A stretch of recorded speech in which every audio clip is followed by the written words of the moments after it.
guys, and welcome back to another Lukeovision video, and I want to welcome each and every one of you beautiful specimens right back to my channel and straight back to another Eurovision 2022 video. Now guys, this is a Euro battle of sorts. That is because, as you can see by that title down below, I'm going to be battling it off between Eurovision 2021 and Eurovision 2022. And yes, I know the competition hasn't actually happened yet, but this is all based on musical tastes and musical stylings. Nothing to do with the live performance, nothing to do with the staging, just my taste in music. So what's going to happen is I'm going to give you a rundown of each and every country that is participating at Eurovision 2022. I'm then going to compare that song to its counterpart, and I'm going to give you my overall score to who I think is the best. And like I say, this is all based on my musical opinion. I really want to know what you think. Who takes it for you? Eurovision 2021 or Eurovision 2022? Who is your fave? Let me know all of your thoughts down below. I can't wait to get stuck into your comments, because it's you guys that make this so much more worthwhile and so much more diverse. I learn something new every day from the comment section, so I cannot wait to get stuck in. So let's dive right in. Enough kerfuffle. Let's battle.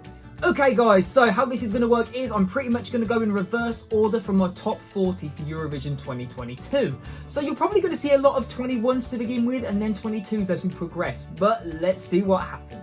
So starting with Latvia, you all know it's the 40th place in my top 40 2022. Between Eat Your Salad and The Moon is Rising, I'm sorry, 2021 takes it. Samantha Tina is a force to be reckoned with, and she supplied. Now we move on to Iceland, and I'm so sorry, but 2022 really is a lot to be desired in my opinion. I understand the aesthetic they're going for, I just find it quite uneventful. It's quite flat, doesn't leave an impact or an impression on me, and it definitely goes to 2021. Daddy Freya just is a force in himself, isn't he? Moving on to San Marino, both songs are so different, how do you compare? But it must be said, 2021 takes it. I am much more of a fan of Adrenalina. She is such a personality, such an attitude on stage. Don't get me wrong, yes, track for 2022 is a mood in itself and a completely different aesthetic. I just find Senid so much more attainable and so much more likeable as a character, and the same goes for the song. It's a lot more commercial. Yeah, it can be seen as generic, but I really enjoy it. Moving on to Lithuania, and hands down 2021. No offense to Sentimente, but the Rube are quirky, they're different, they're fresh, they're out of the box, and it was in my top 5 for Eurovision 2021. Attainable hooks, crazy little melodies in there, the dance move, the motifs, it is just down my alley 100%.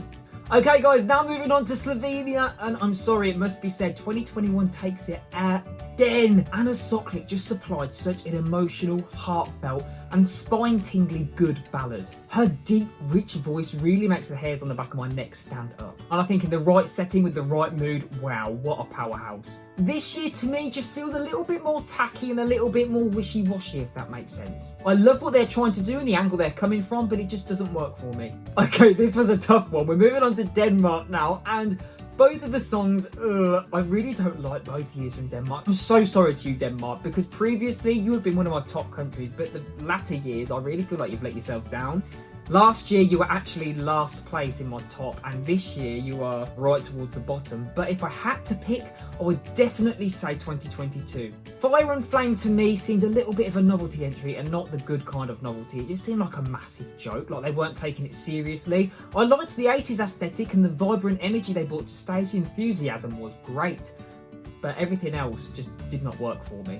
Next up we have Cyprus. You guys know I'm a massive fanboy of Cyprus, and this one wasn't really that hard for me. Last year, El Diablo was right towards the top of my list. What a pop powerhouse. Elena is a force to be reckoned with. She is a diva. Love her. I know this song sounds a little bit like Bad Romance, but still, it is a great track.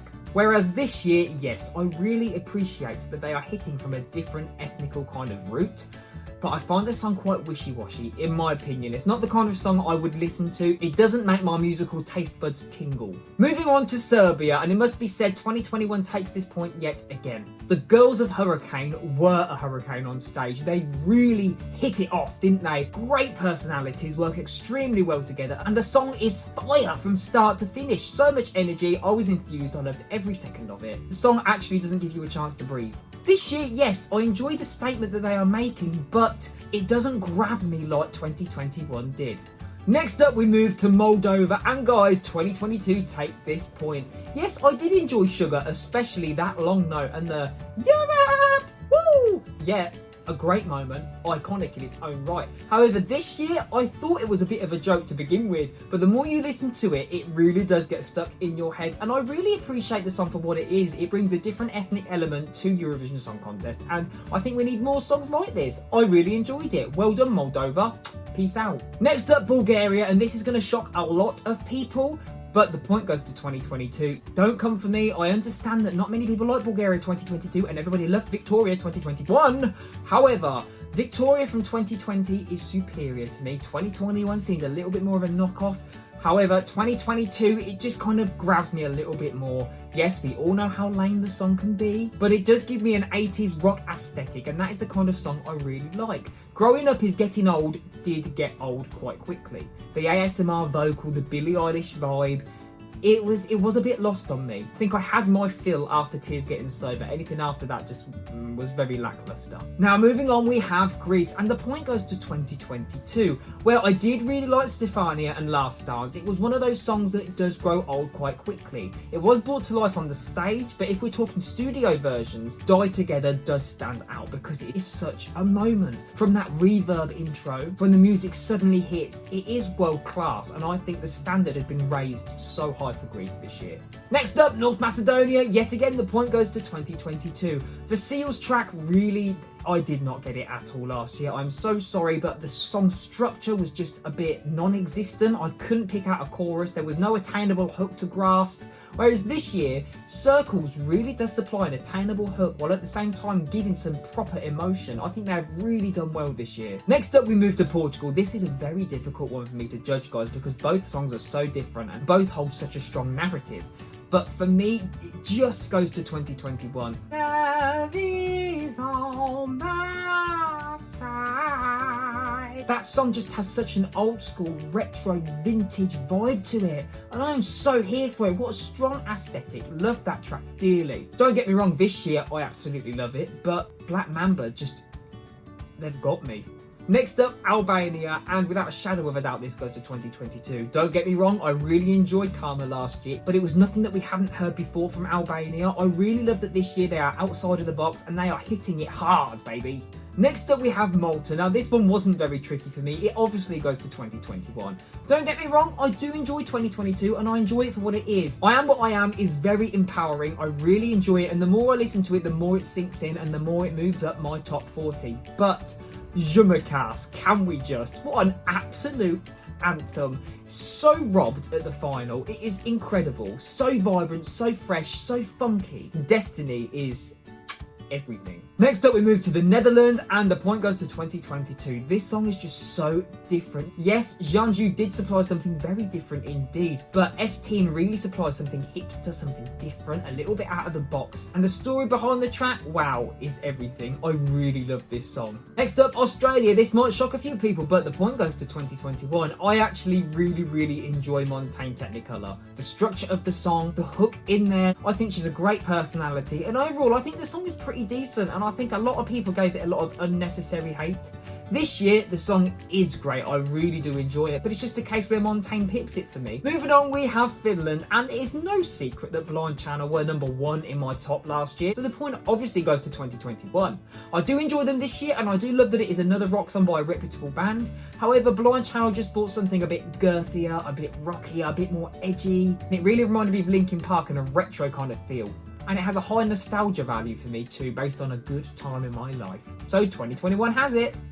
Moving on is Switzerland, and yeah, this is really going to shock people too, but the point goes to 2022. Sorry, but the song to me is just a little bit more stronger. I'm sorry, but this song gets me, and it is another case of where it just pips it to the finish. John's Tears really does know how to supply a mood and an aesthetic. However, Marius Baird to me, it hits me right here, and it hits me hard. That deep, rich, soulful vocal, the storytelling that he supplies. It really reminds me of an old 20s song from a Disney movie like Pinocchio. It reminds me of that song, When You Wish Upon a Star. Now moving on, we have Ireland, and right here, right now, I'm changing my answer because the more I think about it, the more it needs to change. I am actually going to give the point to 2022. Originally, it was for 2021, Leslie Roy and Maps, because it is undeniable that that is a song and a half. Everything about it is great. Sounds like it comes from a Pixar movie. It's empowering.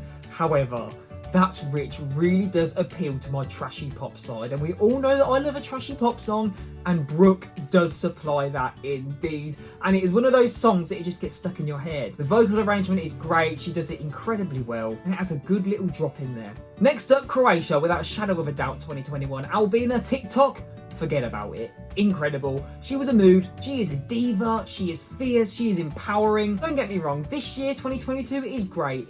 It is growing in my list. It's probably the biggest grower for me with that little melody. It really does get stuck in your head. But TikTok was so robbed of a place in the final. I'm still not over it. Moving on, France. And my point undoubtedly goes to 2022. And Barbara was great. It just wasn't the kind of song that I loved. It was a fan favourite and I was fully behind it. But there was a barrier between me and really connecting to this song emotionally. This year, I really love the angle that France are hitting from. And I think it is the biggest dark horse of the competition. Next up we have Estonia, and undoubtedly the point goes to 2022. It again is a big grower on me. At first I wasn't too keen, now I absolutely love it. I really enjoy the lyrics of the song, I love the melodic values, and he's a very talented performer. 2021 was great, but I really feel like they were going on surface values and what was underneath. It was very much for show as opposed to substance. Next up we have Germany. Don't come for me, but my point goes to 2021. Malik Harris is great. Rockstars is an emotional track indeed. But Jendrik, he's my man. I don't feel hate. Yeah, a lot of people can say it was tacky, it was a kid's song. It had a great little chorus in there. I think it had a great message to spread far and wide, and he put his all into that track, didn't he? You can tell by the vocal arrangement, the song chips and changes all over the place, that musical drop that comes out of nowhere. It's a song that supplies something different, and you pick up something different every time you listen, and it just kept me engaged. Next up we have Sweden, and my point goes to 2022, just because Cornelia Jacobs really breaks the mold for Sweden. Usually they have something with such high production values and really little in the terms of authenticity, whereas Cornelia Jacobs has the both of them. She has that genuine, authentic vibe about her, but at the same time the song is still really highly produced, but you do get that raw emotional feel from her too. And that raspy vocal, forget about it. Incredible. Next up, Israel, and my point goes to 2021. Eden Elene is impeccable. She is such a talented young lady. I find Michael Ben David such a great personality, and the song is great.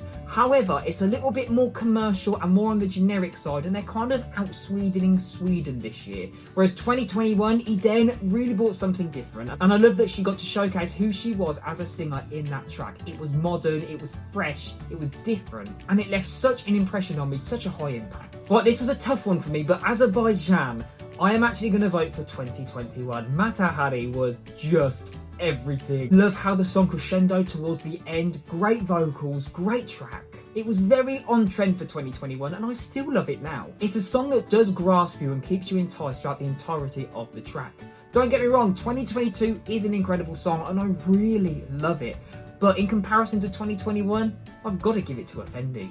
Moving on to Austria, and I'm going to shock everybody now, but I'm giving the point to 2021. You cannot beat a bit of Vincent Bueno.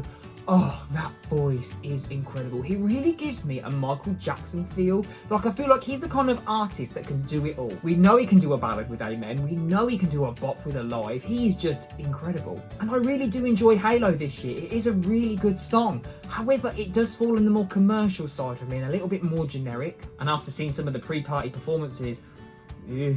Next up, Georgia. Without a shadow of a doubt, it goes to 2022. Definitely one of the most underrated songs this year. Last year, I don't really want to talk about it last year, but this year is everything. It's quirky. It gives me a Brit pop feel, but there are so many different hooks in there. It really makes me happy every time I listen to it. Love it to bits. And so underrated.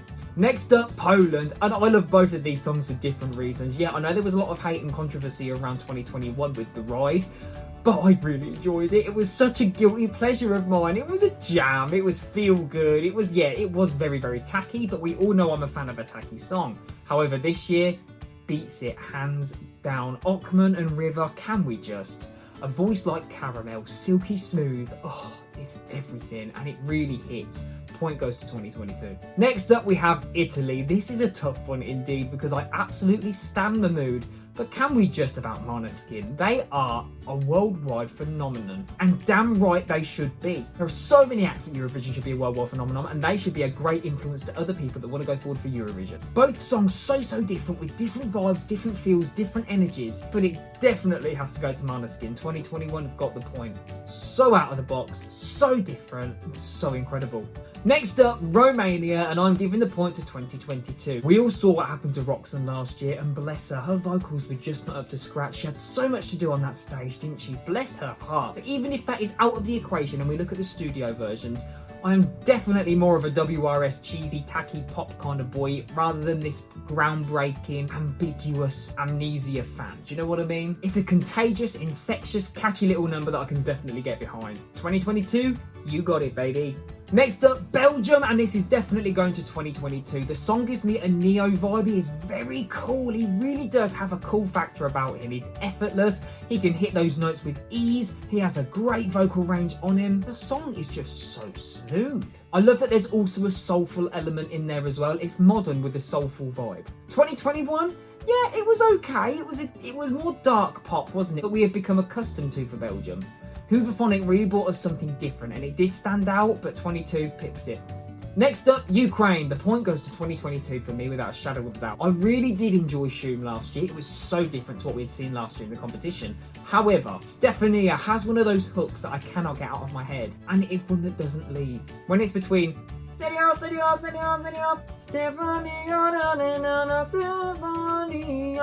this is the one that gets stuck in my head every time. Shoom is crazy in a good way, but Stefania really does get lodged in your brain. And I love that it is an ode to mothers everywhere. The song is diverse. There are so many different musical arrangements in there. The vocal arrangements goes from rap to singing to more ethnic styles. It is great. So diverse. I'm hypnotised. UK. 2022. That's kind of all that needs to be said, but Sam Ryder really makes us proud this year. Don't get me wrong, I will not deny it. I was and still am a fan of James Newman with Embers. I thought it was an absolute bop, but unfortunately it just did not stand up to some of the other tracks last year, did it? This year, Sam Ryder is really making everybody proud with a groundbreaking, anthemic little number. Such high potential, great vocalist, and I think it's a very reputable entry. And it definitely showcases what the UK is made of musically and represents us very, very well. It's nice to see us take it seriously. Czech Republic, I've definitely gone for 2022. This is number 3 in my list before I saw some of the live vocals. The song just slaps, doesn't it? It hits hard. And don't get me wrong, 2021 did slap, just more of a tap. That was 2021. That is 2022, baby. It was the second song revealed, and it is still very high in my top 40. Hasn't grown old yet. Okay, next up we have Norway, and without a shadow of a doubt, it goes to 2022. Sorry, I am a massive stan of Tix. Fallen Angel, wow. I absolutely loved it. I love where the song was coming from, the vibes, the message behind the number, what it was all about. Tix is such a great personality. However, Subwoofer have taken my heart and ran away with it. Such a fun song. It has the fun factor. It's feel good. There's so much enthusiasm on stage, and I hope they take the competition by storm. The song has an incredible drop. Say what you want about it being a novelty song. Yes, it is novelty, but at the same time, it supplies such a contemporary beat and something you can dance to. So memorable, and I hope it does well and proves a lot of people wrong. And last but not least, we have Spain.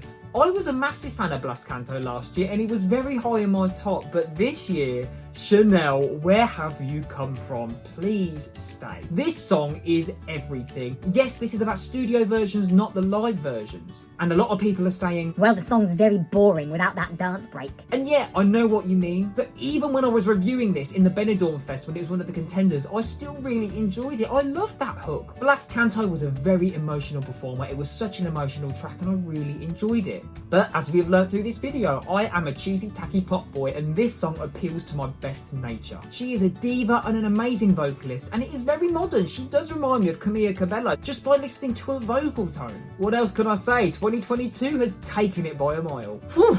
Right guys, there we have it. There was my Euro battle, Eurovision 2021 to Eurovision 2022, and overall I can reveal that the scores are 2021 have 17 points and 2022 have 21 points. That was very hard. However, in person, if I was to give this a general overview, I would say that I enjoyed 2021 more. But when you look at it and really compare the two, obviously I prefer 2022 more. Just one of those things, isn't it? But I really want to know what you think, and I want to know which year you prefer based on the studio versions. Do you think 2021 supplied the goods, or do you think 2022 could do FedEx out of a job because it is delivering? Let me know all of your thoughts down below. I can't wait to see what you guys have to say. But that is all from me today and all from this video. If you are loving Eurovision 2022 and the season, hit that thumbs up button, hit that subscribe button, and don't forget that bell notification button.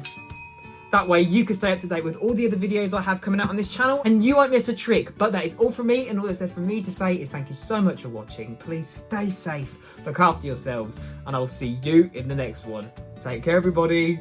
Goodbye.